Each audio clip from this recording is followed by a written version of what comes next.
ரூபா. அண்ணே அது இல்லண்ணே, அது ஹார்லிக்ஸ் இது பூஸ்ட் எடுங்க. பூஸ்டா?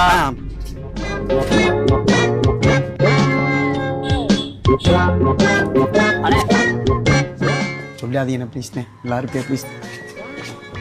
அந்த பெரிய பூஸ்ட்ண்ணே. தம்பி வணக்கம் தம்பி.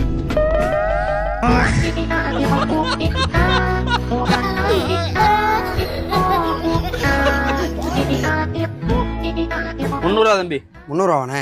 சரிண்ணே. அந்த சின்ன பாட்டில் ஒன்று இருக்குல்ல 30 ரூபா.